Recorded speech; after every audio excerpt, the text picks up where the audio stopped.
আছো? Extremely sorry, প্রথমে ক্ষমা চেয়ে নিচ্ছি যে আজকে প্রথম ক্লাসটি আমি ঠিক টাইমে আসতে পারিনি। তোমরা সবাই জানো যে ঢাকায় প্রচণ্ড জ্যাম ঠেলে প্রথম ক্লাসটা নিতে পারিনি, তাই একটু দেরি হয়ে গেছে। তোমাদের এসে ক্ষমা চেয়ে নিচ্ছি, কিন্তু কথা দিচ্ছি এখন যতটুকু সময় আছে ইনশাআল্লাহ আমাদের এই ক্লাসটি অনেক ভালো হবে। আমরা অনেক কমেন্ট শুনতে পাচ্ছিলাম, অনেকের কাছ থেকে অনেক আইডিয়া পাচ্ছিলাম যে আমাদের সি প্রোগ্রামিংটা অনেকের কাছেই খুব কঠিন লাগে। সেই সি প্রোগ্রামিং চ্যাপ্টারটাকে, অর্থাৎ এই চ্যাপ্টারটাকে কীভাবে সহজ করা যায়, এই সহজ করার জন্য ইউটিউবে অনেক ভালো ভালো ভিডিও ছিল, আমাদের 10 মিনিট স্কুলে অনেক ভালো ভালো ভিডিও আছে। কিন্তু সবচেয়ে বড় ব্যাপারটা যেটা, সেটা হচ্ছে যে এই এইচএসসি সিলেবাসের চ্যাপ্টার 5-এ যে সি প্রোগ্রামিংটা আছে সেখানে কতটুকু পড়তে হবে, কীভাবে পড়তে হবে, সেখান থেকে কোশ্চেন টাইপ কেমন হয়, এইভাবে আমাদের অনেকগুলো মানে ক্লাস সাধারণত নেই। তাই আমরা যেটা করব, আজকের ক্লাসে আমরা দেখাতে চেষ্টা করব টোটাল আমাদের চ্যাপ্টার 5-এর যে প্রবলেমগুলো আছে সেই প্রবলেমগুলো সলভ করার চেষ্টা করব। তো আমি আমাদের আজকের ক্লাসটাকে কতগুলো সেকশনে ভাগ করে নিয়েছি। আমরা যেটা করব, প্রথম ক্লাসটাতে বোঝাবো প্রোগ্রামিং ল্যাঙ্গুয়েজ কী, প্রোগ্রামিং ল্যাঙ্গুয়েজের প্রকারভেদ, generation of programming language, algorithm কী, ফ্লোচার্ট কী, অ্যান্ড অ্যালগোরিদম ফ্লোচার্ট অনেকগুলো প্র্যাকটিসও আমরা করব। দেন অ্যালগোরিদম ফ্লোচার্ট বোঝার পরে যখন আমরা মোটামুটি প্রোগ্রামিংয়ে চলে যাব, দেন আমাদের প্র্যাকটিক্যালি অনেকগুলো প্রোগ্রাম, যে প্রোগ্রামগুলো পরীক্ষা আসে সেই প্রোগ্রামগুলো করে চেষ্টা করব। আমি দেখতে চাই তোমরা কে কে আমার সাথে আছো। অনেকে আমার সাথে আছো। তোমরা সবাই এক কাজ করো, যে যেখানে আছো ভিডিওটি শেয়ার করো। তুমি দেখো তোর ফ্রেন্ডদের শেয়ার করো, ওকে? সবাই যেন দেখো, এবং তোমরা একটু কমেন্ট করে জানাও তোমরা কি আমাকে দেখতে পাচ্ছ কিনা, আমার কথা শুনতে পাচ্ছ কিনা, সব ঠিক আছে কিনা, ওকে? অ্যান্ড কে কি জানতে চাও সেটাও জানিও। তবে যেহেতু আজকে আমাদের এই সি প্রোগ্রামিং ক্লাসটা আমি টোটাল একটা সিকোয়েন্স অনুসারে নিব, তাই প্রথমে কিন্তু প্রোগ্রামিং থেকে শুরু করে একদম চ্যাপ্টারটা শেষ করার চেষ্টা করব। অর্থাৎ আমাদের আজকের ক্লাসের যদিও টপিক সি প্রোগ্রামিং, কিন্তু মূল ফোকাস থাকবে এইচএসসি সিলেবাস, অর্থাৎ চ্যাপ্টার 5-এর টোটাল ইস্যুর উপর। তোমাদের কয়েকদিন পরেই তোমাদের কলেজে প্রিটেস্ট শুরু হচ্ছে। প্রিটেস্টে অনেকের এই চ্যাপ্টারটি আছে, অনেকেই হয়তো এই চ্যাপ্টারটি নিয়ে তোমরা ঝামেলায় আছো। তাই আমি চেষ্টা করব বিগত সালগুলোতে কি কি কোশ্চেন এসেছে এখান থেকে কিভাবে কোশ্চেন আসে সেগুলো নিয়েও আমরা চেষ্টা করব, আজকে বলার চেষ্টা করব। লাভ আইসিটি সাবজেক্ট একজন বলেছে, থ্যাংক ইউ, ভালো আছি, ইনজামুল, ভালো আছি আমি। তোমরা সবাই কেমন আছো? Okay, thank you very much Ahmedullah, একদম ওকে, শুনে খুব ভালো লাগলো। তাহলে আমরা ক্লাসে আজকে চলে যাই। তোমরা একটু সবাই শেয়ার করো। অবশ্যই ক্লাসটি আগে যেভাবে তোমরা এনজয় করেছো, আজকে ক্লাসটি এনজয় করবে, ভালো লাগবে তোমাদের ক্লাস। আমি আবারও তোমাদের কাছে ক্ষমা চেয়ে কিন্তু ক্লাসটি শুরু করছি, তোমরা ভালো করো। আমরা প্রথম ক্লাসটা একটু দেরি হয়ে গিয়েছিল, এখন ক্লাসটুকু আমরা চালাবো। আমাদের আজকের টপিক সি প্রোগ্রামিং ল্যাঙ্গুয়েজ, অর্থাৎ চ্যাপ্টার 5 শুরু করলাম। মনে করো এখন আমরা এই চ্যাপ্টারটা যেভাবে কভার আপ করবো, সেটা হচ্ছে যে টপিক বাই টপিক আমরা এটাকে আলোচনা করব। একদম প্রথম থেকে শুরু করে লুপ, অ্যারে ফাংশন পর্যন্ত প্রত্যেকটা জিনিস আমি ধাপে ধাপে আলোচনা করব। আমি কোনো একটা পার্টিকুলার পার্ট থেকে শুরু করব না, প্রথম থেকে শুরু করব। তাহলে আমরা শুরু করছি আমাদের প্রথম ক্লাস। আমাদের প্রথমেই যে জানতে হবে চ্যাপ্টারটির নাম প্রোগ্রামিং ল্যাঙ্গুয়েজ বা প্রোগ্রামিং ভাষা। এই যে প্রোগ্রামিং ল্যাঙ্গুয়েজ বা প্রোগ্রামিং ভাষা, সেই প্রোগ্রামিং ভাষাটা আসলে কি আমরা একটু যদি বোঝার চেষ্টা করি। তোমরা এইভাবে দেখো, যদি নোট নেওয়ার দরকার পড়ে নোট নিয়ে নিবা, তাছাড়া পরবর্তীতে যখন ভিডিওটা পাবা তখন সেখান থেকে পড়ে নিতে পারো। আজকে অনেকেই খাতা কলম দিয়ে বসো, কারণ অনেক টপিক আমি অনেকগুলো ইনফরমেশন মাঝে মাঝে তোমাদের দিব। সেই ইনফরমেশনগুলো তোমরা যেন সবাই বুঝতে পারো, সেটা যেন তোমাদের হয় এবং লিখে নিতে পারো তোমাদের মনে রাখার সুবিধার্থে। তো তোমাদের সামনের প্রিটেস্টের জন্য অগ্রিম শুভকামনা জানিয়ে ক্লাস শুরু করছি। দেখো, আজকে আমরা যেটা শিখব সেটা হচ্ছে প্রোগ্রামিং ল্যাঙ্গুয়েজ, মানে যেটাকে বলা হয় প্রোগ্রামিং ভাষা। প্রথমে আসো, ভাষা কি? ভাষা হচ্ছে মনের ভাব প্রকাশ করার জন্য আমরা যে সকল শব্দ এই যে উচ্চারণ করছি, এইগুলো যেগুলো আছে সেগুলোকে ভাষা বলে।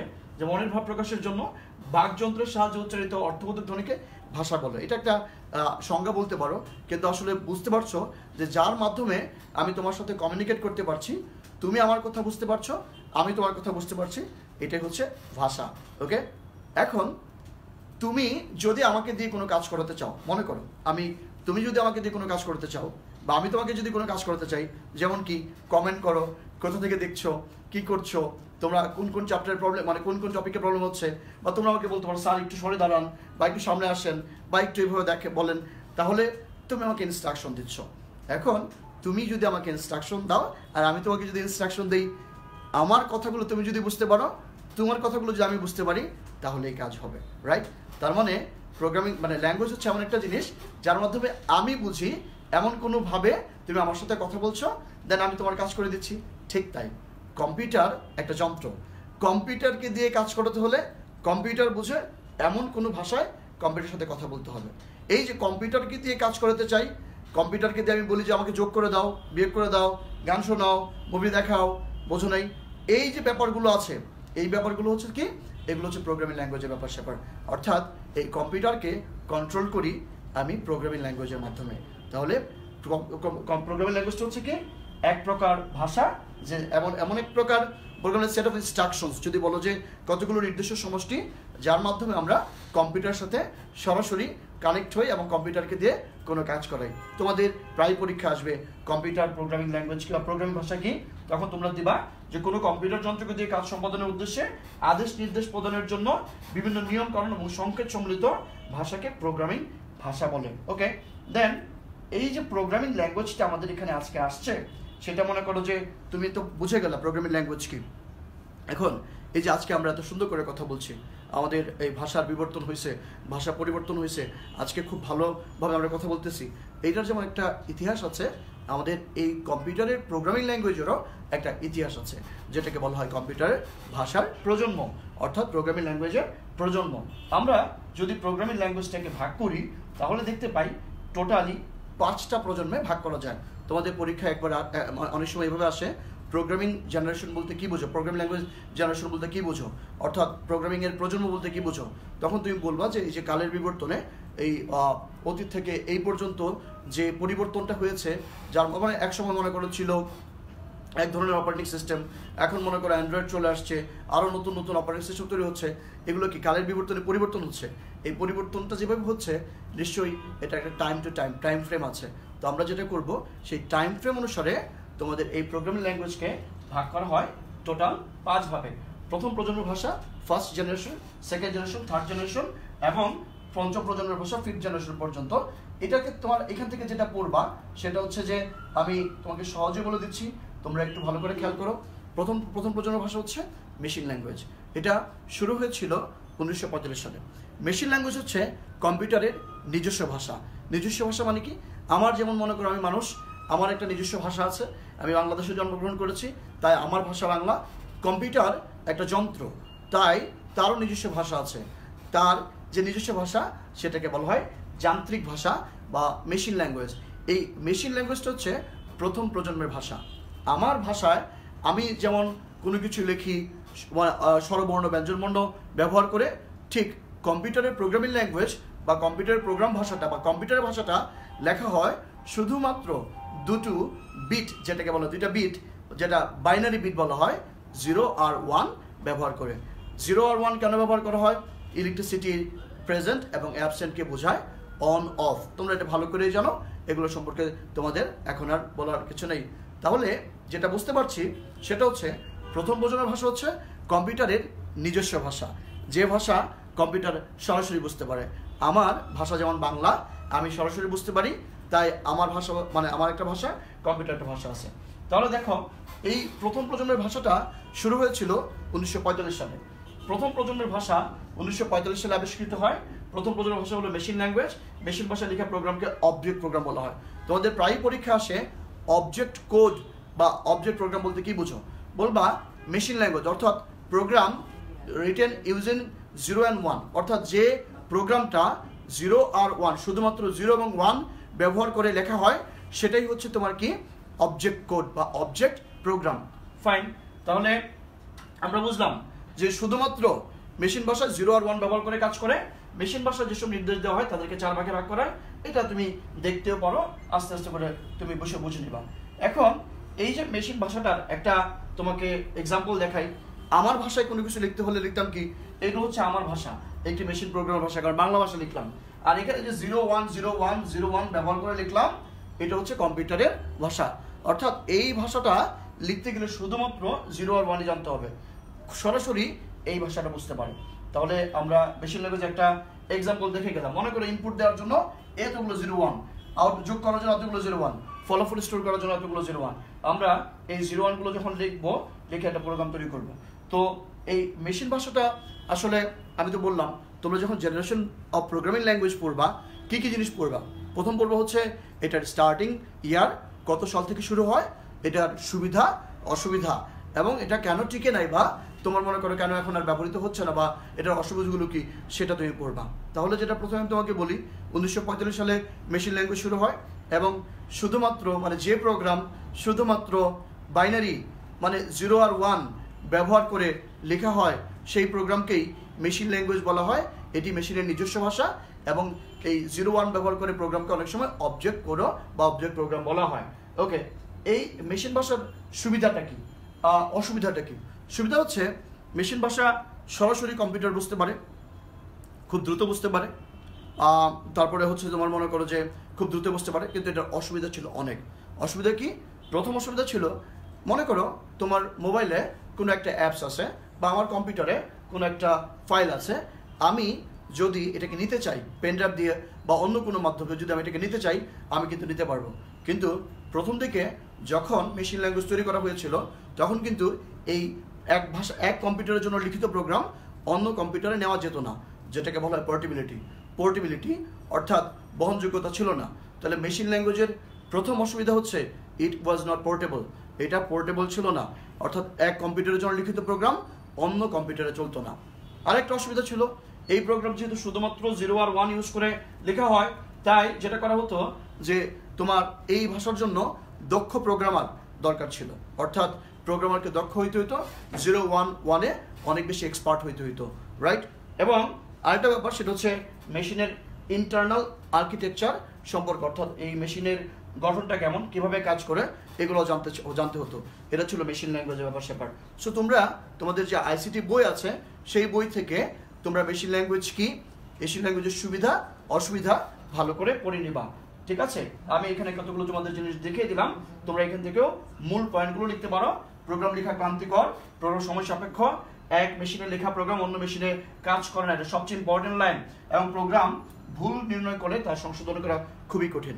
এবার তোমাকে আরেকটা কথা বলে দিই, মনে করো তুমি 0 আর 1 ইউজ করে অনেক বড় একটা প্রোগ্রাম লিখলা, কোনো একটা জায়গায় তুমি ভুল করছো, সেই যে ভুলটা করছো সেই ভুলটা খুঁজে বের করাটা অনেক টাফ। কোনো একটা ভুল, তাহলে আমরা যেমন মনে করো মোবাইল নাম্বার যখন আমরা দেখে মনে করো ইনসার্ট করি, অনেক সময় একটা ডিজিট ভুল হয়ে গেলে যখন পুরো ব্যাপারটাই ভুল হয়ে যায়, এরকম এখানে ভুল হয়ে যাওয়ার সম্ভাবনা ছিল। সো মেশিন ল্যাঙ্গুয়েজ কিন্তু তোমার মেশিন ল্যাঙ্গুয়েজে প্রোগ্রাম লেখাটা অনেক কষ্টকর ছিল। তো মানুষের এবং এটার জন্য দক্ষ প্রোগ্রামার দরকার ছিল, তোমাদের এগুলো বলেছি। তোমরা কাজ করতে পারো, এখান থেকে তোমাদের যেগুলো দরকার সেগুলো কিন্তু তোমরা নিতে পারো, যেন এটা তোমাদের একটা রেফারেন্স হিসেবে থাকে। এরপরে মনে করো যে দ্বিতীয় প্রজন্ম, আস্তে আস্তে যখন 1945 সালে মেশিন ল্যাঙ্গুয়েজ শুরু হলো, তারপরে কি হলো যে এই ভাষাটা আর চলছিল না, অনেক বেশি কষ্ট হচ্ছিল, দক্ষ প্রোগ্রামার প্রয়োজন ছিল, এক্সপার্ট প্রোগ্রামার ছাড়া কাজ করতে ছিল না। কিন্তু টেকনোলজির মূল উদ্দেশ্য হচ্ছে টেকনোলজি ফর অল, সবার জন্য টেকনোলজি। তাই এই মেশিন ল্যাঙ্গুয়েজকে আরও সহজ করার জন্য, আরও ভালো করার জন্য, মানে কিভাবে সহজে লেখা যায়, আমাদের যারা প্রোগ্রামার বা আমাদের কম্পিউটার বিজ্ঞানী যারা আছেন, তারা কাজ করা শুরু করলো। তারা কাজ করে 1950 সালে তারা যেটা করলো, নতুন একটা ল্যাঙ্গুয়েজ পেলো, যে ল্যাঙ্গুয়েজটার নাম হচ্ছে অ্যাসেম্বলি ল্যাঙ্গুয়েজ, রাইট? সেখানে কি হতো, অ্যাসেম্বলি ল্যাঙ্গুয়েজ যেটা করতো সেটা হচ্ছে তোমার এখানে আর 0 আর 1 দিয়ে প্রোগ্রাম লিখতে হতো না। এখানে কি করতো, অনেকগুলো 0-1 ও 0-1 এর পরিবর্তে তারা কিছু সাংকেতিক চিহ্ন বা শব্দ ইউজ করতো। এই সাংকেতিক চিহ্ন বা শব্দগুলোকে বলা হয় নেমোনিক কোড। আমি আবার বলছি, নেমোনিক কোড। তোমাদের পরীক্ষায় প্রায়শই আসে নেমোনিক কোড বলতে কি বুঝো? তোমরা বলবা নেমোনিক কোড হচ্ছে বিশেষ প্রকারের চিহ্ন বা সিম্বল যা অ্যাসেম্বলি ল্যাঙ্গুয়েজে ব্যবহার করা হয়, যাদের বিশেষ অর্থ আছে কম্পিউটারের কাছে এবং অ্যাসেম্বলারের কাছে। ওকে, ফাইন। তাহলে আমরা দেখো এখানে কি লেখা আছে। এখানে লেখা আছে দ্বিতীয় প্রজন্মের ভাষা 1950 সালে আবিষ্কৃত হয়। দ্বিতীয় প্রজন্মের ভাষা হলো অ্যাসেম্বলি ভাষা। অ্যাসেম্বলি ভাষাকে সাংকেতিক ভাষাও বলে। সে ফর এক্সাম্পল মনে করো যে আমরা একটা সংকেত ইউজ করলাম, যেমন হাইড্রোজেনে কেমিস্ট্রিতে তোমাদের হাইড্রোজেন, পুরো হাইড্রোজেন না লিখে এইচ লেখো, অক্সিজেন পুরো অক্সিজেন না লিখে ও লেখো, ওইখানে যেমন ছোট করে লেখা যায় তদ্রূপ এই প্রোগ্রামিংয়েও আমরা ছোট ছোট সংকেত ইউজ করি। এই সংকেতগুলো যেগুলো হচ্ছে নেমোনিক কোড। তাহলে দ্বিতীয় প্রজন্মের ভাষা হচ্ছে অ্যাসেম্বলি ল্যাঙ্গুয়েজ। অ্যাসেম্বলি ভাষাকে সাংকেতিক ভাষা বলা হয়। অ্যাসেম্বলি ভাষায় প্রোগ্রামকে উৎস প্রোগ্রাম বা সোর্স প্রোগ্রাম বলে। সোর্স কোড, অবজেক্ট কোড দুইটা কী জিনিস, এগুলো কিন্তু এই প্রোগ্রামিং ল্যাঙ্গুয়েজের গুরুত্বপূর্ণ টার্ম, এগুলো শিখবা। তো তোমরা আশা করি আজকে ক্লাস সবাই দেখতে পাচ্ছ, একটু সময় লাগবে, খাতা নিয়ে বসবা, টোটাল একটা ক্লাসের মতো ক্লাস হবে। এবং মনে করো একটা তুমি ক্লাস করছো, তোমার যা যা লিখে নেওয়া দরকার আমার কথাও শুনতে পারো, স্লাইড থেকেও লিখে নিতে পারো। আজকে আমরা প্রথম ক্লাসটিতে যেটা করব, একদম আমাদের অ্যালগরিদম ফ্লোচার্ট পর্যন্ত চলে যাব, টপিক বাই টপিক ধরে আলোচনা করব। আমি আবারও বলছি, তোমাদের আজকের এই রবি 10 মিনিট স্কুলের স্পেশাল আইসিটি ক্লাস, সেটা হচ্ছে শুধুমাত্র এইচএসসি সিলেবাসের, অর্থাৎ যারা 11 মানে ফার্স্ট ইয়ার এবং সেকেন্ড ইয়ারে পড়ছো তাদের যে চ্যাপ্টার 5, সেই চ্যাপ্টার 5-এর টোটাল একটা প্রবলেমগুলো আমি টপিক বাই টপিক সলভ করে দেওয়ার চেষ্টা করব। তাহলে আমরা বুঝলাম, তোমরা যেটা বলছিলাম উৎস প্রোগ্রাম, আমরা আমাদের যে মানুষের ভাষায় যে লিখিত, আমরা মনে করো ইংরেজি ভাষা ব্যবহার করি বা বাংলা ভাষায় ব্যবহার করি প্রোগ্রাম করি, আমরা আসলে বাংলা ভাষা ব্যবহার করে এখনো প্রোগ্রাম লিখি না, কিন্তু ইংরেজি ভাষা ব্যবহার করে প্রোগ্রাম লিখি। ইংরেজি ভাষায় লিখিত প্রোগ্রাম বা মানুষের ভাষায় লিখিত যে প্রোগ্রামটা, যেটা আমার ভাষা তো 01 না, আমার ভাষা তো ABCD, তাই না? ABCD ইউজ করে আমি ভাষা লিখি। তো মানুষের ভাষা ব্যবহার করে যে কোডটা তুমি তৈরি করো সেটাকে বলে সোর্স কোড। আর এই কম্পিউটারের ভাষা ব্যবহার করে, অর্থাৎ 0 আর 1 ব্যবহার করে যে প্রোগ্রাম লেখো সেটাকে বলা হয় অবজেক্ট কোড। আমরা তাহলে এই সোর্স কোড, অবজেক্ট কোড এগুলো বুঝবো। তারপর আমি তোমাদের আরেকবার একটু রিক্যাপ করছি প্রোগ্রামিং ল্যাঙ্গুয়েজকে। আমি এটাকে কম্পিউটারকে নিয়ন্ত্রণ করবো, আমি একটা সফটওয়্যার বানাবো, আমি একটা ক্যালকুলেটর বানাবো, আমি দেখবো যে কীভাবে মনে করো যে আমি আমার প্রোগ্রাম আমি লিখবো, কম্পিউটারকে বলবো আমাকে যোগ করে দাও, যোগ করে দিবে, আমাকে বিয়োগ করে দাও, বিয়োগ করে দিবে, আমাকে অ্যাভারেজ বের করে দাও, আমাকে টেম্পারেচার বের করে দাও, আমাকে তোমার মনে করো লিপ ইয়ার বের করে দাও, এগুলো বের করার একটা সফটওয়্যার বানাতে পারবো। অর্থাৎ তুমি যদি আমাদের এই রবি 10 মিনিট স্কুলের স্পেশাল লাইভ ক্লাসটি দেখো, শেষ পর্যন্ত দেখতে পারো, আজকে এবং আগামী শুক্রবারে আমরা ক্লাস নিব, তখন পর্যন্ত যেটা হবে যে তুমি টোটালি মোটামুটি এইখানকার প্রোগ্রামিং সম্পর্কে ধারণা পেয়ে যাবা। এবং একটি সফটওয়্যার সাধারণত কীভাবে বানায়, মানে সফটওয়্যারটা কি, সফটওয়্যার হচ্ছে অনেকগুলো প্রোগ্রামের সমষ্টি, বা একটি প্রোগ্রাম নিয়ে কিন্তু সফটওয়্যার হয়। অনেক সময় পরীক্ষা আসে সফটওয়্যার বলতে কি বোঝো, তখন তোমরা বলবা software is a collection of programs or a program. Software হচ্ছে অনেকগুলো প্রোগ্রামসের সমষ্টি অথবা একটা প্রোগ্রাম, এটাকে সফটওয়্যার বলে। তো যেটা বুঝলাম, নেমোনিক কোড বানানো। অ্যাসেম্বলি ভাষায় নেমোনিক নির্দেশ বা সাংকেতিক কোড ব্যবহার করে সবকিছু লেখা হয়। তোমাকে বলেছিলাম নেমোনিক কোড বলতে কি বুঝো সেটা তোমার জানার জন্য। নেমোনিক কোড হচ্ছে যে অ্যাসেম্বলি ল্যাঙ্গুয়েজে ব্যবহৃত বিশেষ প্রকার শব্দ যেগুলো, সেগুলোকে সংকেত, এগুলোকে হলো নেমোনিক কোড। মেশিন ভাষায় নির্দেশ দেওয়ার জন্য 4টি অংশ আছে, লেবেল, অপকোড, অপারেন্ড, মন্তব্য। এগুলো খুব বেশি দরকার নাই, এগুলো তোমরা বই থেকে পড়ে নিবা, বুঝে নিবা। অ্যাসেম্বলি ভাষায় একটা নমুনা দেখতে পারো যে এখানে কি, সে ফর এক্সাম্পল মনে করো CLR, ক্লিয়ার, এই কথাটা ক্লিয়ার অ্যাকুমুলেটর, আমরা যেমন অ্যাকুমুলেটর খালি করো, এই কথাটা এত বড় না লিখে আমি শুধু CLR লিখলাম, এটা সংকেত। হাইড্রোজেন অত বড় করে না লিখে লিখলাম শুধু H, এটা একটা সংকেত। তাহলে সংকেত ওইটা হচ্ছে হাইড্রোজেনের মানে কেমিস্ট্রির। আর আমাদের programming language CLR, INP, LDA, add, subtract, div, multiplication, এগুলো হচ্ছে নেমোনিক কোড। বুঝতে পারছো? সেটা হচ্ছে কি, তারপরে পরীক্ষায় তোমাদের প্রায়ই আসে what is the full meaning of CLR, তুমি বলবা clear accumulator. What INP, input, তারপর হচ্ছে ইনপুট অ্যাকুমুলেটর, তারপরে LDA, লোড অ্যাকুমুলেটর, তারপরে বলবা যে হচ্ছে তোমার ডিভ, মানে ডিভিশনের জন্য তুমি ডিভ ইউজ করবা, সাবট্রাকশনের জন্য সাব ইউজ করবা, ঠিক আছে? এই জিনিসগুলো হচ্ছে তোমার আমাদের এই প্রোগ্রামিং ল্যাঙ্গুয়েজের, অ্যাসেম্বলি ল্যাঙ্গুয়েজের ব্যাপার স্যাপার। STP, স্টপ অ্যাকুমুলেটর, মানে থামো, এটা বলতে বোঝায়। অর্থাৎ প্রোগ্রামটাকে আমরা এইভাবে লিখি, এটা একটা নমুনা, এগুলো এখন আর তোমাদের আসে না, এটা 1950 সালে ছিল। তবে এখানে এই অ্যাসেম্বলি ল্যাঙ্গুয়েজের সুবিধাটা কি, যে অত সংক্ষিপ্ত এবং দক্ষভাবে প্রোগ্রাম লেখা যায়, প্রোগ্রামে ভুল নির্ণয় করতে সংশোধন করা খুব সহজ হয়। মেশিন ভাষা অপেক্ষা অ্যাসেম্বলি ভাষার নির্দেশগুলো সহজ। একটা কথা বলি তোমাকে, আমি বলেছিলাম 0 আর 1 ইউজ করে যখন তুমি প্রোগ্রাম লিখবা, এটা তো অনেক টাফ হয়ে যাবে, তাই না? অনেক টাফ হয়ে যাবে, ভুল বের করা কঠিন। তাই তুমি কি করলা, 0 আর 1 ইউজ না করে তুমি সংকেত ব্যবহার করে প্রোগ্রামে লিখলাম। মনে করো আমি আজকে আমাদের সামনে আছে আজনানের যে ফোন নাম্বারটি আছে, সেই ফোন নাম্বারটি মনে করো নাম্বারটি আমি মনে রাখলাম না, আমি তার নাম সেভ করে ফেললাম। এই নাম সেভ করলাম যখন, তাহলে আমার ফোন নাম্বার মনে করো 0, ওইখানে আমি সংখ্যা ব্যবহার করে যখন ফোন নাম্বার লিখতাম সেটা আমার মনে রাখা কঠিন হয়ে যেত, কিন্তু আমি যখন নাম সেভ করে দিলাম সহজ হয়ে যায়। তাই এই কোনো কিছু এগেনস্টে সহজ করে লেখাটাই হচ্ছে তোমার আমাদের কি বলে এটাকে অ্যাসেম্বলি ল্যাঙ্গুয়েজ।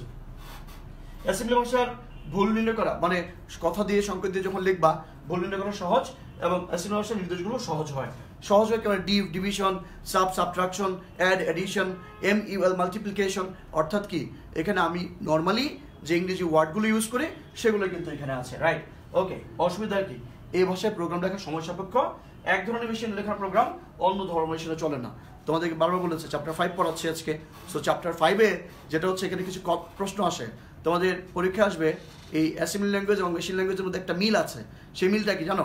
একটা কমন মিল হচ্ছে দুইটাই কিন্তু কোনো পোর্টেবিলিটি ছিল না, অর্থাৎ অ্যাসেম্বলি ল্যাঙ্গুয়েজ এবং মেশিন ল্যাঙ্গুয়েজ দুইটাই কিন্তু কোনো পোর্টেবল ছিল না।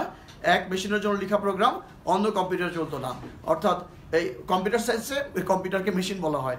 ওকে, এটা একটা তুমি টার্ম ইউজ করে আর কি। এক কম্পিউটারের জন্য লিখিত প্রোগ্রাম অন্য কম্পিউটারে চলতো না, এটা ছিল অ্যাসেম্বলি ল্যাঙ্গুয়েজের সবচেয়ে বড় প্রবলেম।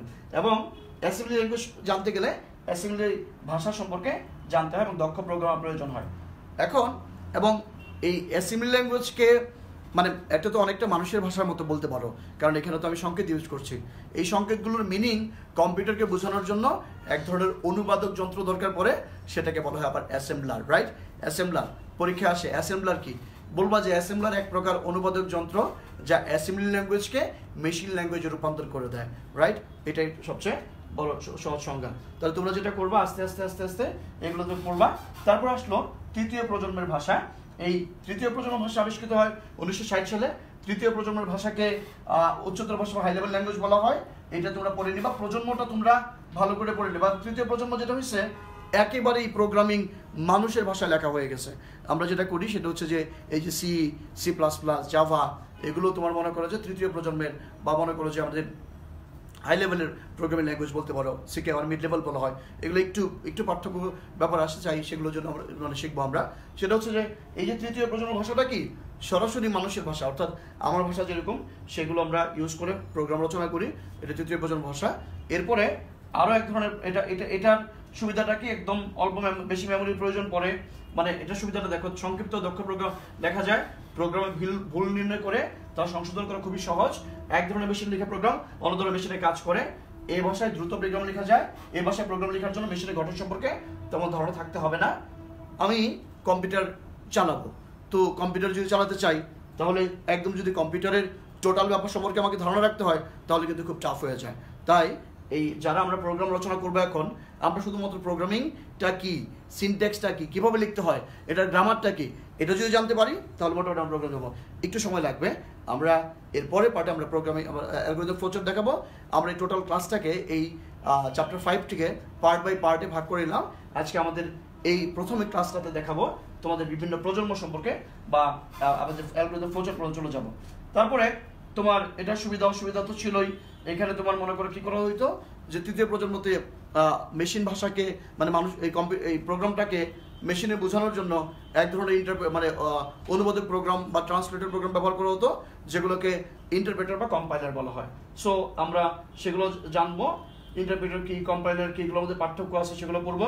তারপর আসলে চতুর্থ প্রজন্মের ভাষা, যেটা 1970 সাল থেকে শুরু হয়, বলতে পারো অনেকটা তোমার 73 সাল থেকে আসে অনেকটুকু। এটা বলতে পারো যে এটা হচ্ছে যে তোমার ভেরি হাই লেভেল ল্যাঙ্গুয়েজ বলতে পারো, যে যদি লেভেল ওয়াইজ চিন্তা করো এটা অনেকটুকু যেটা করে একদম মানুষের ভাষার খুবই সহজ একটা ল্যাঙ্গুয়েজ। সেটা হচ্ছে তোমার মনে করো যে এই চতুর্থ প্রজন্ম ভাষা, যেটার একটা এক্সাম্পল হচ্ছে SQL স্ট্রাকচার কোয়েরি ল্যাঙ্গুয়েজ। ওকে, এরপরে আসো পঞ্চম প্রজন্ম ভাষা, প্রোলগ। তারপরে বলতে পারো যে একদম ন্যাচারাল ল্যাঙ্গুয়েজ, যেগুলো মানুষের খুব একদম কাছাকাছি যেগুলো আসে সেগুলো হচ্ছে পঞ্চম প্রজন্মের ভাষা। ওকে,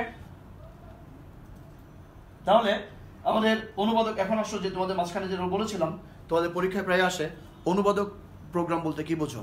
আসলে কি অনুবাদক সফটওয়্যার। ওকে, সফটওয়্যার বানায়, তাই তো? প্রোগ্রামিং ল্যাঙ্গুয়েজ তৈরি করছি আমরা, যে সফটওয়্যারের মাধ্যমে উচ্চ মানে সোর্স, আমি বলেছিলাম মানুষের ভাষায় লিখিত প্রোগ্রামকে উচ্চ প্রোগ্রাম বলা হয়। উচ্চ প্রোগ্রামকে অবজেক্ট প্রোগ্রাম পরিণত করা হয়, তাকে অনুবাদক সফটওয়্যার বলে। অনুবাদক সফটওয়্যার 3 প্রকার: অ্যাসেম্বলার, কম্পাইলার এবং interpreter.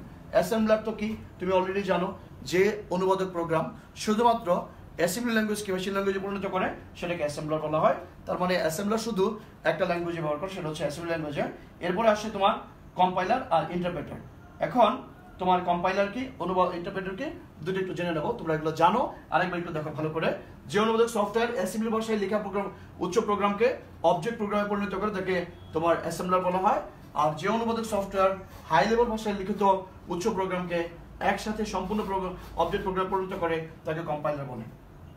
Interpreter line by line, যে অনুবাদক সফটওয়্যার হাই লেভেল মানে মানুষের ভাষায় লিখিত প্রোগ্রামকে, সোর্স প্রোগ্রামকে, উচ্চ প্রোগ্রামকে বলতে পারো, পর্যায়ক্রমিকভাবে মানে লাইন বাই লাইন তোমার পরিণত করে সেটাকে বলা হয় ইন্টারপ্রেটার। তোমাদের পরীক্ষায় প্রায়ই আসে যে ইন্টারপ্রেটার এবং কম্পাইলারের মধ্যে পার্থক্য কি, তোমরা কিন্তু এটা একটু দেখে নিবা। ইন্টারপ্রেটার আর কম্পাইলারের মধ্যে সূক্ষ্ম একটু পার্থক্য আছে, সেই পার্থক্যগুলো বুঝবা। আমি আবার বলছি, ইন্টারপ্রেটার বা কম্পাইলার অর্থাৎ আমরা যেখানে প্রোগ্রামটা লিখি, যেটা মেশিনকে বোঝাইতে সাহায্য করে, সেটা হচ্ছে তোমার মনে করো যে ইন্টারপ্রেটার বা কম্পাইলার। মানে আমি যদি মনে করো এই মুহূর্তে রাশিয়া যাই, রাশিয়া যাওয়ার পরে যদি ওখানে আমি কথা বলতে চাই, তাহলে হয় আমাকে রাশিয়ান যে ভাষা সেটা শিখতে হবে, অথবা রাশিয়ান মানুষগুলোকে আমাদের ভাষা শিখতে হবে। কিন্তু আমাদের কারোর সেই সময় নাই, তাই আমরা এমন একজনকে বেছে নেই যিনি আমার ভাষা বা রাশিয়ানকে রাশিয়ান ভাষা বুঝাই দিবে এবং ওর ভাষা আমাকে বুঝাই দিবে। উনি যেমন দোভাষী, তদ্রুপ কম্পিউটারের মধ্যে আমরা একটা সফটওয়্যার ইউজ করি যেটা হচ্ছে আমার ভাষাকে কম্পিউটারকে বোঝায়, কম্পিউটার ভাষাকে আমার ভাষায় বোঝায়। সেগুলো হচ্ছে তোমার অনুবাদক প্রোগ্রাম। এই অনুবাদক প্রোগ্রাম হচ্ছে তোমার 3 প্রকার: অ্যাসেম্বলার, ইন্টারপ্রেটার, কম্পাইলার। এখন আসো যে কম্পাইলার বা ইন্টারপ্রেটারটা কি। আমি বলছি, কম্পাইলার সম্পূর্ণ প্রোগ্রামকে একসাথে অনুবাদ করে এবং ইন্টারপ্রেটার তোমার লাইন বাই লাইন অনুবাদ করে। কম্পাইলার প্রোগ্রামের সবগুলো ভুল একসাথে প্রদর্শন করে, ইন্টারপ্রেটার এক লাইনের ভুল প্রদর্শন করে এবং অনুবাদ কাজ করে বন্ধ করে দেয়। ডিবাগিং এবং টেস্টিং এর ক্ষেত্রে ধীরগতি সম্পন্ন, ডিবাগিং এবং টেস্টিং এর ক্ষেত্রে দ্রুতগতি সম্পন্ন। প্রোগ্রাম নির্বাহের জন্য কম সময় লাগে, এটা পড়বা। আমি তোমাকে একটু অন্যভাবে বুঝাই। মনে করো তুমি কোনো একজন স্যারের কাছে তুমি পড়ছো, তোমার সম্মানিত শিক্ষক তোমাকে, শিক্ষকদের আমাদের প্রধান কাজ কি, তুমি একটা পরীক্ষা দিবা, সেই পরীক্ষার খাতাটা আমি চেক করে দিব, তোমাকে মার্কস দিব। খাতা চেক করে দেওয়া মানে কি, তোমার খাতায় কি কি ভুল আছে সেই ভুলগুলো বের করে দিব। আমরা শিক্ষকরা তোমার পরীক্ষা কিন্তু দুইভাবে নেই। মনে করো 100 মার্কে একটি অঙ্ক পরীক্ষা নিব, তোমার ম্যাথ পরীক্ষা নিব, এখানে 10টা অঙ্ক আছে। দেখবা যে স্কুলে যখন পরীক্ষা দাও, 10টা অঙ্ক যে তোমাকে 1 ঘন্টা টাইম বা 2 ঘন্টা টাইম দিলাম, তুমি ওই টাইমের মধ্যে শেষ করবা, বাস তোমার টাইমে তুমি পরীক্ষা দিবা, আমার টাইমে আমি খাতা চেক করে একসাথে তোমাকে খাতা জমা দিব, ফাইনাল একটা মার্কস দিব। এখানে অর্ধেক করতে কোনো কাজ নাই। কিন্তু তুমি যখন বাসায় বসে পরীক্ষা দাও, তখন যেটা করো সেটা হচ্ছে কি, যে অনেক সময় তোমার স্যার বলে, এই একটা কাজ করো, 10টা অঙ্ক পরীক্ষা দাও, একটা শেষ হলে আমাকে বলবা, আমি একটা চেক করে দিব, হলে তারপরেরটা করবা। এভাবে কিন্তু হতে পারে। সো ইন্টারপ্রেটার কম্পাইলারটা অনেকটুকু এইভাবেও কাজ করে। আমি তোমাকে যেটা বলি সেটা হচ্ছে যে ওই স্কুলে বা যখন পরীক্ষা দাও, স্যার সমস্ত খাতা একসাথে চেক করে দেয়, আর বাসার স্যার একটা করে পরীক্ষা মানে তোমার কি করে দেয়, অঙ্ক চেক করে দেয়। এই দুইটা ব্যাপার যদি মনে রাখো, তাহলে এখান থেকে পার্থক্যগুলো খুঁজে বের করতে পারবা তুমি। তাহলে দেখো তো যে টোটাল ভুল বের করতে কার সময় বেশি লাগে, স্কুলের স্যারের, কারণ হচ্ছে 10টা অঙ্ক একসাথে দেখবেন, তাই সমস্ত ভুল বের করতে সময় বেশি লাগে হচ্ছে তোমার কম্পাইলারের। ইন্টারপ্রেটার তো লাইন বাই লাইন অনুবাদ করে, প্রত্যেকটা লাইন, একটা লাইন বোঝার পরে পরের লাইনে যায়। তার মানে বাসার স্যার একজন একটা করে অঙ্ক দেখে, হলে তারপরটা দেয়। সো একটা অঙ্কের ভুল বের করতে সময় কম লাগে, ইন্টারপ্রেটারে বেশি লাগে। কিন্তু আলটিমেট ব্যাপারটা দেখবা, কে বেশি দক্ষ, কে বেশি ইফেক্টিভ, ইন্টারপ্রেটার নাকি কম্পাইলার। কম্পাইলার কিন্তু ইফেক্টিভ। কীভাবে ইফেক্টিভ, সেটা হচ্ছে যে কম্পাইলার একসাথে খুব দ্রুত যেমন 10টা অঙ্ক দেখে কাজ শেষ করে ফেলতে কিন্তু সময় কম লাগবে। আর তোমার মানে অর্থাৎ তুমি পরীক্ষা দিবা এবং 10টা অঙ্কের চেক করে তোমার খাতা জমা দিতে যে সময়টুকু লাগবে, একটা অঙ্ক করবা, চেক করবে, আবার করবা, চেক করবে, এতে কিন্তু টোটাল সময় কিন্তু বেশি লাগবে। সো ইন্টারপ্রেটার কিন্তু একটু অদক্ষ টোটাল ব্যাপারে, আর এটা হচ্ছে তোমার দক্ষ। আমরা তার মানে কিছু যত প্রোগ্রামিং ল্যাঙ্গুয়েজ আছে, আমরা যেমন মনে করো যে বিভিন্ন ভাষায় কথা বলি, পৃথিবীতে যেমন হাজার রকমের ভাষা আছে, তদ্রুপ এরকম প্রোগ্রামিং ল্যাঙ্গুয়েজেরও অনেক প্রকার প্রোগ্রামিং ল্যাঙ্গুয়েজ আছে। C, C++, Java, Python, Perl, Ruby, ঠিক আছে, C#.net, এগুলো তোমরা যেমন জানো, এরকম তোমার মনে করো যে এই প্রোগ্রামিংয়েরও অনেক প্রকার ভাষা আছে। সেগুলো মনে করো যে অনুবাদ করার জন্য অনেক ধরনের কম্পাইলার, ইন্টারপ্রেটার আছে, যেমন GCC compiler, turbo C++, code block, তারপরে তোমার ডেভ C++, এগুলো হচ্ছে তোমার মনে করো কি তার উদাহরণ বলতে পারলাম। ওকে, সো এটা তোমরা পড়ে নিবা, এটা নিয়ে সময় বাড়াবো না। আমাদের এবার আসো টেস্টিং, ভুল এবং ডিবাগিং। শোনো, আমি মনে করো কোনো একটা কথায় ভুল করলাম, সেই নর্মাল বা কোনো একটা কাজে ভুল করলাম, আমার ভুলটাকে কিন্তু বলা হচ্ছে যে মনে করো যে আমি কোনো একটা ভুল করেছি, তাই না, রং করেছি, এটা কারেকশন করে দাও, এরকম কারেকশন করে দাও, ওকে। বাট প্রোগ্রামের ভুলগুলোকে বলা হয় তোমার বাগ। মনে রাখবা যে প্রোগ্রামের ভুল থাকাকে বলে বাগ, প্রোগ্রামের ভুল থাকাকে বলে বাগ। সেটা কি প্রোগ্রাম? সেটা হতে পারে তোমার মনে করলো যে কি ধরনের ভুল, সেটা লজিক্যাল ভুল হইতে পারে, তোমার সিনট্যাক্স ভুল হইতে পারে, অন্য কিছু হইতে পারে। তার মানে আজকে থেকে শুনবা যে বাগ কাকে বলে, বলবা যে প্রোগ্রামের ভুল থাকাকে বাগ বলা হয়, আর এই ভুল সংশোধন করাকে বলা হয় ডিবাগিং। এই ভুল, এই প্রোগ্রামের ভুল মানে বাগ, এই কথাটি কোত্থেকে আসছে? সেটা হচ্ছে একবার কম্পিউটারে তোমার মনে করো যে হঠাৎ করে একটা প্রবলেম দেখা দিল। এটা একটা ইতিহাস আছে, তোমাদের আরেকদিন এটা নিয়ে বলবো, আজকে এটা নিয়ে আমরা যাচ্ছি না। তাহলে প্রোগ্রামের ভুলকে বাগ বলে, আর প্রোগ্রামের ভুল সংশোধন করাকে ডিবাগিং বলে। মনে রাখবা এই ভুল যে তোমার থাকে, সেই ভুল হচ্ছে 3 প্রকার সাধারণত।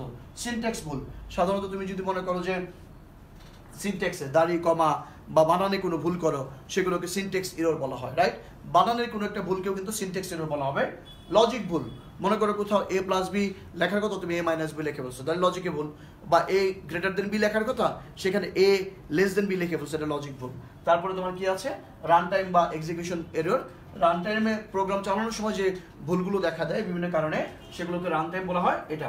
তাহলে এবার আসো যে আমি তো বললাম, একটু আগে বলে দিলাম, ডিবাগিং কাকে বলে? যে প্রক্রিয়ায় প্রোগ্রামের ভুল সংশোধন করা হয় তাকে ডিবাগিং বলে, ওকে? ঠিক আছে, তো আমরা এখান থেকে অনেকটুকু বিষয় জানলাম। এখন আমাদের চলো যে একদম ধরে ধরে যে ব্যাপারগুলো আছে সেগুলো আমরা বোঝার চেষ্টা করি। একদম টান দিব, এখন আমরা সব শেষ করব। যে কম্পিউটার প্রোগ্রামিং ল্যাঙ্গুয়েজ বলতে কি বুঝে বললাম, নর্মাল প্রোগ্রামিং ল্যাঙ্গুয়েজ বলতে কি বুঝো সেটা বলো। প্রোগ্রামিং ল্যাঙ্গুয়েজের প্রকারভেদগুলো দেখো, আমি একটু আগে বলে দিয়েছিলাম সেই প্রোগ্রামিং ল্যাঙ্গুয়েজকে হাই লেভেল, লো লেভেল, মানে লো লেভেল, হাই লেভেল। এই লো লেভেলের মধ্যে মেশিন ল্যাঙ্গুয়েজ এবং অ্যাসেম্বলি ল্যাঙ্গুয়েজ আছে। লেভেল ওয়াইজ যদি চিন্তা করো, যত বেশি কম্পিউটার ভাষা কাছাকাছি তত বেশি লো লেভেল, যত বেশি মানুষের ভাষা কাছাকাছি তত বেশি হাই লেভেল। মেশিন ল্যাঙ্গুয়েজ কাকে বলে তোমাদের বলেছি, যে সমস্যা সমাধানের জন্য বাইরের সংখ্যা, তোমরা একটু দেখতে পারো এখান থেকে, এখন কোশ্চেন ওয়াইজ তোমাদের আলোচনা করছি। সমস্যা সমাধানের জন্য বাইরের সংখ্যা 0, 1 ব্যবহার করে কোনো নির্দেশ দেওয়াকে, সেটাকে কি বলা হচ্ছে তোমার মনে করো মেশিন ল্যাঙ্গুয়েজ, ওকে? অ্যাসেম্বলি ল্যাঙ্গুয়েজ কি? বিশেষ সংকেত বা নেমোনিক কোড। বাংলাটা দেখো, অ্যাড, সাব, মাল, ডিভ, লোড, তারপরে মুভ, এমভিআই, জাম্প, এইগুলো ব্যবহার করে যে প্রোগ্রামিং ল্যাঙ্গুয়েজ তৈরি করা হয় তাকে বলা হয় তোমার মনে করো কি assembly language. High level language কাকে বলে দেখো? প্রোগ্রাম রচনার জন্য সহজে বোধগম্য, সর্বজনীন, মানে স্বাভাবিক ভাষা যেটা ইউজ করে আমরা ইউজ করে প্রোগ্রাম লিখে, সেটা হাই লেভেল ল্যাঙ্গুয়েজ। কয়েকটি high level programming language example দাও, উদাহরণ দাও। তুমি বলবো যে কয়েকটি হাই লেভেল প্রোগ্রামিং হচ্ছে BASIC, FORTRAN, C plus plus, C, Java, Oracle, Pascal, Ada, COBOL, এগুলো একটু দেখে দিবা। তোমাদের একটু ফুল ফর্ম দেখবে যে পরীক্ষায় প্রায় আসে। বেসিক এর ফুল ফর্ম কি? বললো beginners all purpose symbolic instructions code. আমি একটু পরে এটার সঙ্গে এটা দিব। বেসিক হচ্ছে beginners all purpose symbolic instructions code. আবার কিছু পারপাসিভ ল্যাঙ্গুয়েজ আছে, যেমন মনে করো যে তোমার ফরট্রান মানে ফর্মুলা ট্রান্সলেটর, এরপরে জাভা তো জানোই অবজেক্ট ওরিয়েন্টেড প্রোগ্রামিং, ওরাকল হচ্ছে ডাটাবেসের প্রোগ্রামিং ল্যাঙ্গুয়েজ, প্যাসকেল, অ্যাডা, তারপরে কোবল। কোবল মানে হচ্ছে common business oriented language. So কোবলের ফুল ফর্ম কিন্তু প্রায় আসতে পারে। কোবলের ফুল ফর্ম কি? Common business oriented language. সিকে এবার আসো যে আস্তে আস্তে আস্তে আস্তে আমরা এই যে জেনে গেলাম প্রোগ্রামিং ল্যাঙ্গুয়েজ কি, আমরা জেনে গেলাম অনুবাদক প্রোগ্রাম কি, আমরা প্রোগ্রামিং জেনারেশন শিখে গেলাম। এখন আসো যে আমরা আমাদের একটি কম্পিউটার প্রোগ্রামিংয়ের জন্য মাদার ল্যাঙ্গুয়েজ শিখবো, একটা ভাষা। অর্থাৎ আমরা যে ভাষাটা, যেমন সে ফর এক্সাম্পল আমি এখন বাংলা ভাষা জানি, বাংলা ভাষা যেহেতু জানি আমি কিন্তু যে কোনো ভাষা কিন্তু এখন শিখতে পারবো। আমি ইংরেজি শিখতে পারবো, অ্যারাবিক শুধু স্প্যানিশ শিখতে পারবো, তোমার যা দরকার তাই কিন্তু শিখতে পারবো। তদ্রূপ তুমি কম্পিউটার কোনো একটা প্রোগ্রামিং ল্যাঙ্গুয়েজ শেখার পরে তুমি যদি সেই ভাষার গ্রামার ব্যবহার তুমি শিখো, তুমি ইচ্ছা করলে যে কোনো জিনিস তুমি কিন্তু করতে পারবা, ঠিক আছে? সেটাকে বলা হচ্ছে তোমার কি? সেটা হচ্ছে তোমার মনে করো যে একটা মাদার ল্যাঙ্গুয়েজ তোমাকে শিখতে হবে। সি হচ্ছে কম্পিউটারের মাদার ল্যাঙ্গুয়েজ, রাইট? আমরা এই সিটাই শিখবো।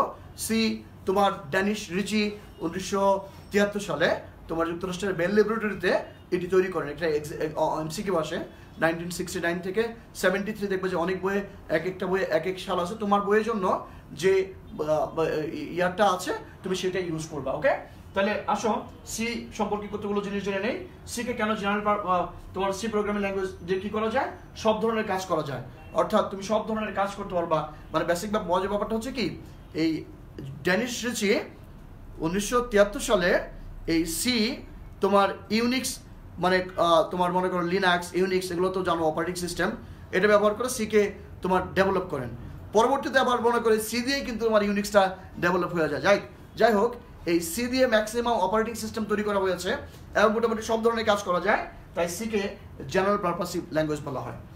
আমরা বলেছিলাম যত বেশি মেশিনের কাছাকাছি 0-1 সংকেত বা বিভিন্ন মনে করো যে সেগুলো হচ্ছে যত বেশি বুঝতে দুর্বুদ্ধ, সেটা হচ্ছে তত লো লেভেল মেশিন ল্যাঙ্গুয়েজ এবং তোমার কি অ্যাসেম্বলি ল্যাঙ্গুয়েজ লো লেভেল। আর যত বেশি মানুষের ভাষার কাছাকাছি তত হচ্ছে সেটা হচ্ছে high level, right? But C হচ্ছে মিড লেভেল ল্যাঙ্গুয়েজ। সিকে অনেক সময় মিড লেভেল ল্যাঙ্গুয়েজ বলে। কেন? কারণ সিতে তুমি তোমাকে যখন দেখাবো, সিতে দেখবা যে মানুষের ভাষা ব্যবহার করে প্রোগ্রাম লেখা হচ্ছে, কিন্তু সেখানে আবার কিছু সংকেতও কিন্তু ব্যবহার করা হচ্ছে। যখন সংকেত ব্যবহার করা হয় বা কিছু মানে ইনস্ট্রাকশন, যেমন মনে করো ইন্ট, তারপরে মনে করো যে কিছু কিওয়ার্ড আছে, এগুলো ব্যবহার করে কাজ করা হয়, তাই এগুলোকে বলা হচ্ছে তোমার কি সি মিড লেভেল ল্যাঙ্গুয়েজ। পরীক্ষায় যদি আসে সিকে কেন মিড লেভেল ল্যাঙ্গুয়েজ বলা হয়, তখন তুমি বলবা সিকে মিড লেভেল ল্যাঙ্গুয়েজ বলা হয় কারণ সিতে একদিকে যেমন মেশিন ল্যাঙ্গুয়েজ, অন্যদিকে অ্যাসেম্বলি ল্যাঙ্গুয়েজের বিট, বাইট, মেমোরি অ্যাড্রেস এগুলো নিয়েও কাজ করা যায়, মানে হাই লেভেলের মতো কাজ করে, তাই এটাকে তোমার মনে করো যে মিড লেভেল ল্যাঙ্গুয়েজ বলা। অর্থাৎ সিতে তোমার লো লেভেল এবং হাই লেভেল দুইটার বৈশিষ্ট্য আছে, তাই এটাকে তোমার মনে করো মিড লেভেল ল্যাঙ্গুয়েজ বলা হয়। এবার আসো সিকে স্ট্রাকচার প্রোগ্রামিং, স্ট্রাকচার ল্যাঙ্গুয়েজ কেন বলা হয়? সিকে স্ট্রাকচার ল্যাঙ্গুয়েজ বলা হয় কারণ হচ্ছে এখানে স্ট্রাকচার মানে বড় প্রোগ্রামকে ছোট ছোট অংশে, কতগুলো মডিউল বা ছোট ছোট অংশে ভাগ করে কাজ করা হয়, তাই এটা হচ্ছে তোমার মনে করো যে স্ট্রাকচার প্রোগ্রামিং ল্যাঙ্গুয়েজ। সি সম্পর্কে আরেকটা জিনিস জানবা, সেটা হচ্ছে যেহেতু আমরা সি প্রোগ্রামিংটা শিখবো, আমাদের মূল উদ্দেশ্য হচ্ছে চ্যাপ্টার 5-এর সি প্রোগ্রামিং শেখা, তাই সি এর সম্পর্কে কিছু জিনিস আমরা জেনে নেই। আমরা বললাম যে ক্লাস 1, ক্লাস 2, ক্লাস 3, ক্লাস 4, ইনশাআল্লাহ 4টা ক্লাসের মধ্যে আমরা এই টোটাল সি প্রোগ্রামকে শেষ করব। ওকে, সিকে কেন পোর্টেবল ল্যাঙ্গুয়েজ বলা হয়? সিকে পোর্টেবল ল্যাঙ্গুয়েজ বলা হয় কারণ যেমন কম্পিউটার লিখিত প্রোগ্রাম, মানে পোর্টেবল ব্যাপারটা কি, এক মেশিনের জন্য লিখিত প্রোগ্রাম যদি অন্য মেশিনে চলে তুমি কোনোভাবে নিতে পারো, সেটাই তো পোর্টেবিলিটি। তো সি কিন্তু পোর্টেবল ল্যাঙ্গুয়েজ। আচ্ছা, আরেকটা জিনিস প্রায় আসবে দেখবা, সিকে কেন কেস সেন্সিটিভ ল্যাঙ্গুয়েজ বলা হয়? কেস সেন্সিটিভ, কেস মানে কি upper case, lower case. C programming ল্যাঙ্গুয়েজে প্রোগ্রাম লেখার সময় প্রোগ্রাম সাধারণত ছোট হাতের অক্ষর লিখতে হয়, প্রোগ্রাম সাধারণত ছোট হাতের অক্ষর লিখতে হয়। আমি দেখাবো তোমাদের সেই প্রোগ্রামগুলো লিখে, কিন্তু দেখবা যে ছোট হাতের বড় হাতের অক্ষর যখন মিশ্রণ করে ফেলো বা কোনো একটা দাড়ি কমায় বা ফুল স্টপে বা একটা তুমি যদি এগুলোতে ভুল করো, তাহলে কিন্তু প্রোগ্রাম চলে না। তাহলে সি, এই যে তোমার মনে করো বানান ভুল, ছোট হাতের বড় হাতের অক্ষর, দাড়ি কমায় ভুল, এগুলো ভুল হলে যেহেতু প্রোগ্রাম চলে না, তাই এগুলোকে বলা হচ্ছে তোমার কি যে কেস সেন্সিটিভ। সি হচ্ছে কেস সেন্সিটিভ ল্যাঙ্গুয়েজ। মোট কথা হচ্ছে বড় হাতের ছোট হাতের অক্ষরের মধ্যে পার্থক্য তৈরি করতে পারে, তাই হচ্ছে সি তোমার মনে করো যে case sensitive language. C K আবিষ্কার করেন অলরেডি আমি বলেছি, যুক্তরাষ্ট্রের AT&T বেল ল্যাবরেটরিতে ড্যানিশ রিচ আবিষ্কার করেন। বানানটা দেখে নিও, কোথাও 1972, কোথাও 76, এগুলোর খেয়াল রাখবা। সি প্রোগ্রামে অনেকগুলো লাইব্রেরি ফাংশন আছে, সেগুলো একটু খেয়াল আমি বলবো পরে লাইব্রেরি ফাংশন সম্পর্কে। কয়েকটি কম্পাইলার নাম হচ্ছে তোমার মনে করো ANSI, Borland C, Microsoft power C, তারপরে এগুলো আগের, কিন্তু এখন আমরা ইউজ করি ডেভ সি প্লাস প্লাস, তারপরে আমরা ইউজ করি হচ্ছে তোমার কোড ব্লক, সবচেয়ে জনপ্রিয় যেটা কোড ব্লক। তুমি কি করবা, ইন্টারনেট থেকে নামিয়ে নিতে পারো, ঠিক আছে, www.codeblock.org সম্ভবত, সেই সাইট থেকে তুমি নামিয়ে নাও, নামিয়ে তুমি নিজেই কিন্তু ইউজ করতে পারো। মোবাইলেও কিন্তু প্রোগ্রামিং ল্যাঙ্গুয়েজ করা যায়, মোবাইলের জন্য কিন্তু প্রোগ্রামিং কোড করার অ্যাপস আছে, সেগুলো কিন্তু আমি তোমাদের জানাবো। ওকে, কয়েকটি মিড লেভেল ল্যাঙ্গুয়েজ প্রোগ্রামিং নাম সি, ফোর্ট, ম্যাক্রো, অ্যাসেম্বলি, এগুলো দরকার না এখন। ফোরট্রান ডেভেলপ করা হয় কবে?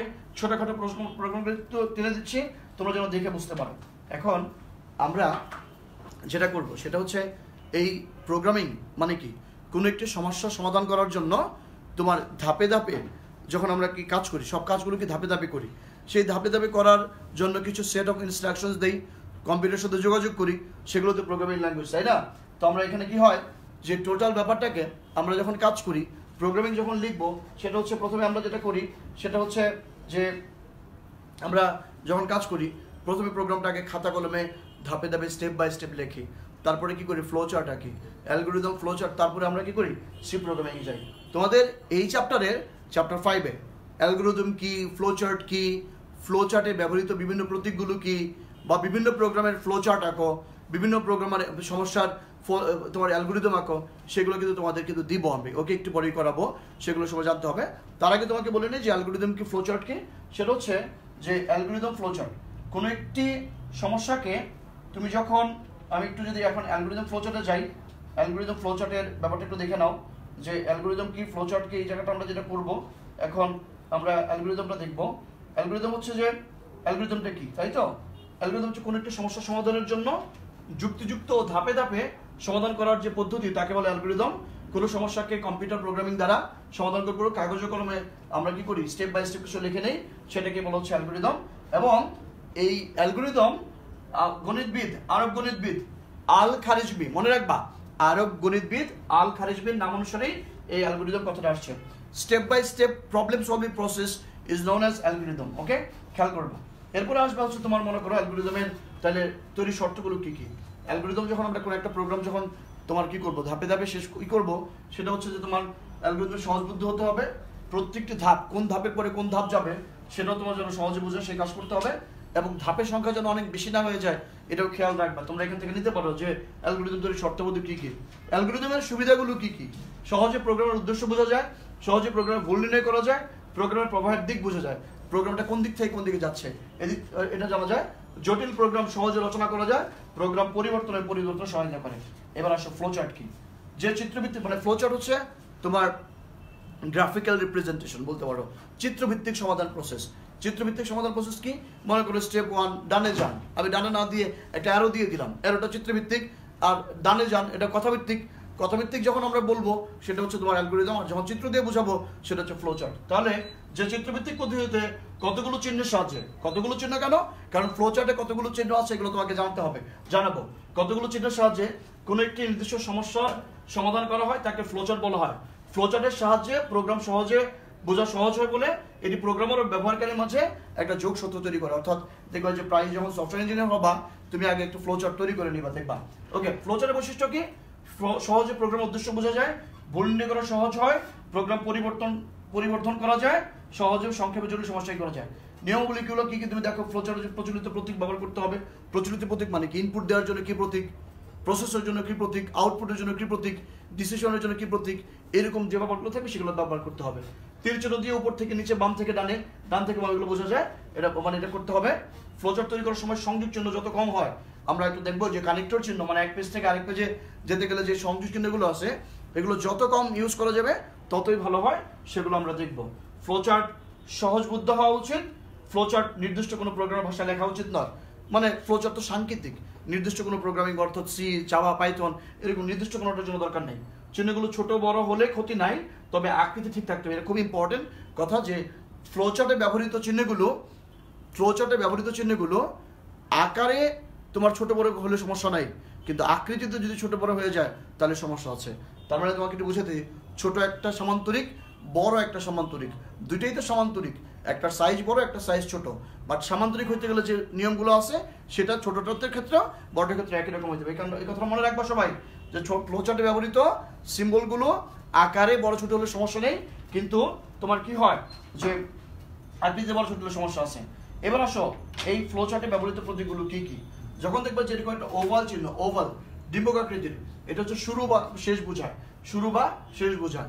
স্টার্ট, স্টপ, এন্ড, তারপরে তোমার বলো স্টার্ট, এন্ড, যেটাই বলো না কেন এটা। এবং এই যে সামান্তরিক চিহ্নটা আছে সেই সামান্তরিক চিহ্নটা হচ্ছে তোমার, সামান্তরিক চিহ্নটাকে বলা হয় তোমার যেটাকে বলা হচ্ছে তোমার ইনপুট এবং আউটপুট দেওয়ার জন্য, ইনপুট এবং আউটপুট দেওয়ার জন্য। তারপরে তোমার আয়তাকার যে চিহ্নটা সেটা হচ্ছে তোমার, আমরা কি করি এখানে প্রক্রিয়াকরণ কাজ করি। প্রক্রিয়াকরণ মানে হচ্ছে তোমার যে আমরা এখানে যোগ, বিয়োগ, গুণ, ভাগ এগুলোর যে কাজগুলো করি সেটা হচ্ছে প্রক্রিয়াকরণ চিহ্ন, রাইট? ওকে, আমরা এই প্রক্রিয়াকরণ চিহ্নটা দেখো একটু আগে আমরা যেটা দেখাচ্ছিলাম। আর প্রক্রিয়াকরণের ব্যাপারটা নিশ্চয়ই বুঝতে পারছো। আর এটা হচ্ছে তোমার কি দেখো, এটা হচ্ছে এই হিরক আকৃতি যেটা থাকবে সেটা হচ্ছে ডিসিশন, এন্ড এটা হচ্ছে তোমার মনে রাখবা রম্বসটা হচ্ছে তোমার সিদ্ধান্ত প্রতীক, এবং এই বৃত্তটা হচ্ছে তোমার কানেক্টর হিসেবে কাজ করে। সো তোমরা অ্যারো চিহ্নটা খেলা করবা, এগুলো একটু ভালো করে দেখবা। এখন আমরা একটু আস্তে আস্তে দুটো প্রোগ্রামের তোমার অ্যালগরিদম ফ্লোচার্ট দেখাই। আমরা অ্যালগরিদম ফ্লোচার্ট পড়ার আগে মানে একদম স্টার্টিং করার আগে প্রোগ্রাম কোনো একটি সমস্যা সমাধানের যে ধাপ আছে 7টি ধাপ, সেই 7টি ধাপ কিন্তু তোমরা একটু পড়ে নিও বই থেকে। তোমরা প্রায়ই দেখবা যে প্রোগ্রাম উন্নয়নের ধাপ বা কোনো একটি সমস্যা সমাধানের ধাপগুলো কি কি আছে, যে প্রোগ্রাম তোমার মনে করো যে program specification, program analysis, program তোমার মনে করো ডিজাইন, প্রোগ্রাম তোমার মনে করো ডেভেলপমেন্ট, তারপরে প্রোগ্রাম ইমপ্লিমেন্টেশন, এইভাবে দেখবা 7টা ধাপ আছে। সেই 7টা ধাপ সম্পর্কে তোমরা একটু পড়ে নিবা। ওই ধাপগুলো কিন্তু খুবই সহজ, ওইখান থেকেও কিন্তু একটা কোশ্চেন আসতে পারে। আমরা আবারও বলছি, আমাদের আজকের ক্লাস সি প্রোগ্রামিংয়ের চ্যাপ্টার 5-এর আমাদের এইখান থেকে বিষয়ভিত্তিক আমরা ক্লাসগুলো করছি। এখন আমরা দেখো এই যে এখানে তোমাদের দুটি সংখ্যার যোগফল নির্ণয় বের করতে হবে, করবো আমরা। মনে করো দুটি সংখ্যার যোগফল করব, তাহলে এটার জন্য একটা অ্যালগরিদম, একটা ফ্লো চার্ট আঁকো। Very simple. ধাপ 1, তোমরা যারা ইংলিশ ভার্সনে আছো তারা লিখবে স্টেপ 1। বাংলাতেও লিখতে পারো, বাংলা ভার্সনেও কিন্তু স্টেপ 1, স্টেপ 2 অর্থাৎ অ্যালগরিদম ফ্লো চার্টগুলো তুমি যদি ইংলিশ ইউজ করে, ইংরেজি শব্দ ইউজ করে লেখো, কোনো প্রবলেম নাই। নাম্বার 1, স্টেপ 1 প্রোগ্রাম শুরু করি। নাম্বার 2, দুটো সংখ্যা নেই, ইনপুট এ বি, এবং তোমার সংখ্যা দুটো যোগফল তিন ধাপে কি করি, যে যোগ করে যোগফলে রাখি, সি এর মধ্যে সি এর মান ছাপাই, প্রোগ্রাম শেষ করি। ব্যাপারটা হচ্ছে এরকম যে তুমি মনে করো দুটো সংখ্যায় প্রথমে কি শুরু করবা, তারপর দুটো সংখ্যা নিবা, ভেরিয়েবল নিবা, দুটো সংখ্যা যোগ করে তুমি অন্য একটা ভেরিয়েবলের মধ্যে রাখবা, সেই অন্য একটা ভেরিয়েবল ছাপাই দিলেই তো তোমার প্রোগ্রাম মানে কি হইলো, তোমার আউটপুট পেয়ে গেলা, অ্যান্ড ফাইনালি কি তুমি প্রোগ্রাম শেষ করে বন্ধ করে দিলা, মানে স্টপ করে দিলা। এটা হচ্ছে তোমার একটা অ্যালগরিদম। ফ্লো চার্টটা কি আসবে দেখো বাবা, খেয়াল করো।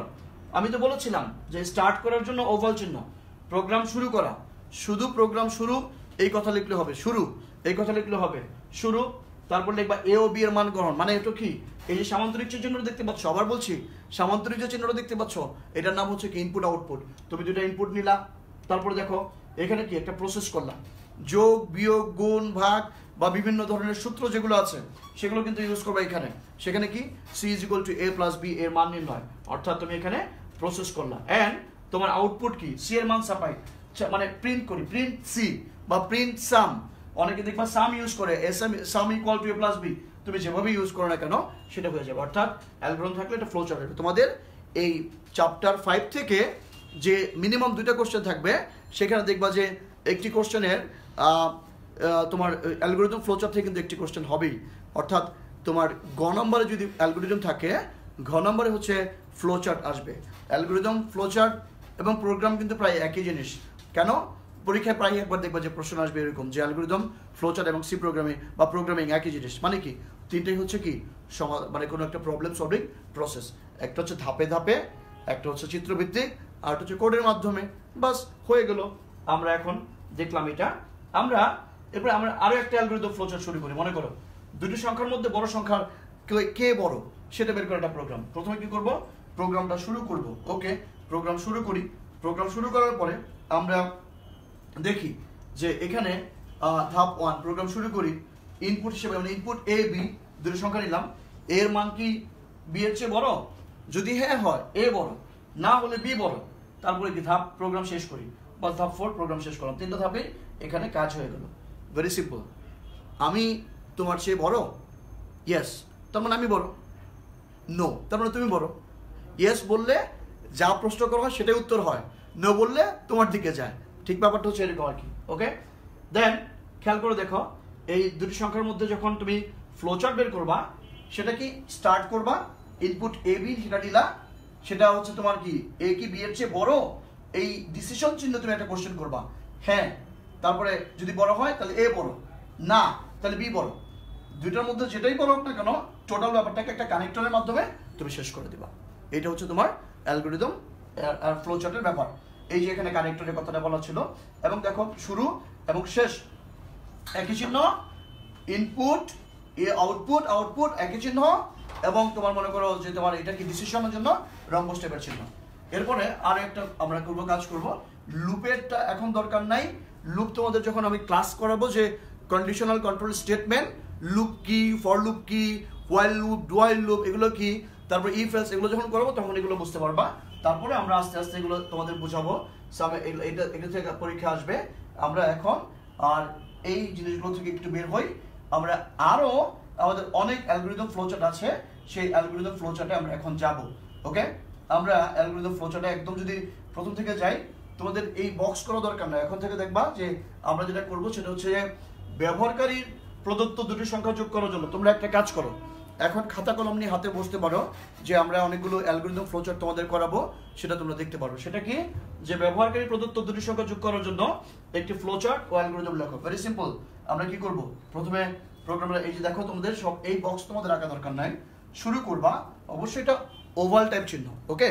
এটা ওভাল টাইপ চিহ্ন শুরু করবা, এ আর বি এর মান কি করবা, গ্রহণ করবা, মানে input A B, okay, and C equal to A plus B, ফলাফল কি সি, মানে প্রিন্ট সি, দেন তোমার শেষ করবা। শুরু শেষ একই রকম, ইনপুট আউটপুট একই রকম, প্রসেস আরেক রকম, হয়ে গেল একটা অ্যালগরিদম। এটা ফ্লো চার্ট, ওকে, চিত্রভিত্তিক সমাধান, ফ্লো চার্ট। এই ফ্লো চার্টটাকে যদি মনে করো অ্যালগরিদম লেখো, ভেরি সিম্পল, ধাপ 1 আর শেষ ধাপ দুটো কি, ধাপ 1 শুরু করি, প্রোগ্রাম শুরু করি বা শুধু একটা লিখলেই হবে। ধাপ 5 বা যেটা আসুক দেখি আমরা পরে কাজ কি, প্রথমে আমরা দুটো সংখ্যা যখন যোগ করব, শুরু করলাম, বাস কাজ, তুমি তো এটা প্রথমে করাইছিলাম, তোমরা দেখছো। আমরা চলে যাই আরো কিছু কঠিন প্রোগ্রামে।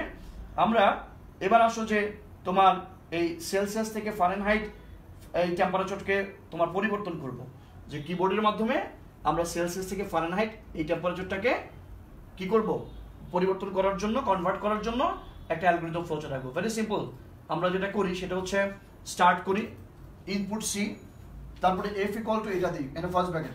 এখন তোমরা তো এটা সবাই জানো যে এই সূত্রটা কোত্থেকে আসছে, সেলসিয়াস এবং ফারেনহাইটের মধ্যে একটা সূত্র আছে, সম্পর্ক আছে। সূত্র হচ্ছে C/5 F - 32/9। আমি যদি তোমাদের দেখাতে পারতাম, আমি পরে তোমাদের দেখে দেখাবো। C/5 F - 32/9, সেখান থেকে ক্যালকুলেশন করলে এটা আসে। এইভাবে করে তাহলে আমরা কি দিব সি, পাবো এফ, দিব সেন্টিগ্রেড, পাবো ফারেনহাইট, আমরা দিয়ে এখান থেকে সেন্টিগ্রেড থেকে ফারেনহাইট টেম্পারেচার বের করে ফেলতে পারি। দেন আমরা যেটা করব সেটা হচ্ছে যে চলে যাচ্ছি আমরা তোমার এটাতে আমাদের সেলসিয়াস থেকে ফারেনহাইটে দেখো কিভাবে আসছো। এখানে একটা জিনিস দেখো, সেটা হচ্ছে এই 9 স্টার আছে এখানে। স্টারটা কেন? ওই যে মনে করো নর্মাল বীজগণিতে বা পাটিগণিতে আমরা যখন গুণ করি, আমরা এ ডট বি লিখলে হয়, এ ইন্টু বি লিখলে হয়, বাট সি প্রোগ্রামে ইন্টু লেখার জন্য এই স্টার চিহ্ন ব্যবহার করা হয়, মনে রাখবা, স্টার চিহ্ন ব্যবহার করে। তবে অ্যালগরিদম ফ্লোচার্টের জন্য এগুলো ব্যবহার করা যে একদম খুব বেশি জরুরি তা কিন্তু নয়, ওকে? কিন্তু প্রোগ্রামিংয়ে তোমাকে ইন্টু বলতে যে শুধু সেই অপারেটরগুলো কীভাবে লিখতে হয় এগুলো তোমাদের জানতে হবে, সেগুলো আমরা অপারেটর সম্পর্কে একটা ক্লাস নিব, সেখানে তোমরা জানবা, ওকে? দেন আমরা আসো যদি বলি যে ত্রিভুজের ক্ষেত্রফল, এখন আমরা ক্ষেত্রফল ভিত্তিক, তোমাদের দেখবা যে ক্ষেত্রফল ভিত্তিক একটা প্রবলেম আসে, যে ত্রিভুজের ক্ষেত্রফল বের করার তুমি একটা কাজ করবা, কি করবা, অ্যালগরিদম ফ্লোচার্ট রাখবা। ভেরি সিম্পল, কাজ শুরু করবা। ত্রিভুজের ক্ষেত্রফল বের করার জন্য তোমার কি লাগবে, একটা ত্রিভুজের বেজ, ভূমি, হাইট, উচ্চতা। তুমি যদি ভূমি আর উচ্চতা জানো তাহলে কি হাফ ইন্টু ভূমি ইন্টু উচ্চতা, ত্রিভুজের ক্ষেত্রফল সূত্র। তাহলে যতবার বেজ চেঞ্জ হবে ততবার ত্রিভুজের ক্ষেত্রফল চেঞ্জ হবে, যতবার হাইট চেঞ্জ হবে ততবার ত্রিভুজের ক্ষেত্রফল চেঞ্জ হবে। তাহলে এগুলো হচ্ছে ভেরিয়েবল। তাহলে ইনপুটে কি ভেরিয়েবল নিবা, ইনপুট বি এবং H, B for base, H for height. তাহলে এরিয়া ইকুয়াল টু কি আসতেছে, half into B into H. কেন এখানে স্টার্ট দিলাম একটু আগে তোমাদের বলছি, তোমরা হয়তো মনে আছে নিশ্চয়ই যে সি প্রোগ্রামিংয়ে স্টার দিয়ে ইউজ করতে হয়, নর্মাল গুণ চিহ্ন দিলে কাজ করবে না, বাস বুঝে গেলাম। দেন ফাইনালি কি করবো, আমি এরিয়াটা বের করে ফেলবো। তোমরা যদি এই ত্রিভুজের ক্ষেত্রফল বের করতে পারো তাহলে তোমরা যেটা করতে পারবা সেটা হচ্ছে অ্যালগরিদম কি, অ্যালগরিদম ভেরি সিম্পল, অর্থাৎ তুমি ফ্লোচার্ট থেকে অ্যালগরিদম করতে পারো, অ্যালগরিদম থেকে ফ্লোচার্ট করতে পারো, তোমার যেভাবে সুবিধা লাগে, যেটা তোমার আসে, তুমি দুইভাবে বোঝা যায়। দেখবে যে অনেক নর্মালি নিয়ম হচ্ছে অ্যালগরিদম তৈরি করে তারপরে ফ্লোচার্ট করবা, বাট অনেক অ্যালগরিদম আগে থেকে বোঝা যায় না, আগে ফ্লোচার্ট তৈরি করে তারপরে অ্যালগরিদম করতে হয়, সেই অ্যালগরিদমটা আমরা কাজ করি। অ্যালগরিদমটা কি, প্রোগ্রাম শুরু করি, ইনপুট হিসেবে তোমার বেজ আর হাইটের মান গ্রহণ করি, ওকে, এরিয়া তো ফলাফল প্রিন্ট করি, ধাপ। তোমরা একটু দেখতে পাচ্ছ সবাই, তোমাদের লাগলে এখান থেকে তোমরা তুলে নিতে পারবে, ওকে? দেখেন তারপরে তোমরা দেখো, আমরা একটু আগে বললাম যে ত্রিভুজের ক্ষেত্রফল, তুমি ইচ্ছা করলে এখন কি করতে পারো, তুমি বৃত্তের ক্ষেত্রফল বের করতে পারো।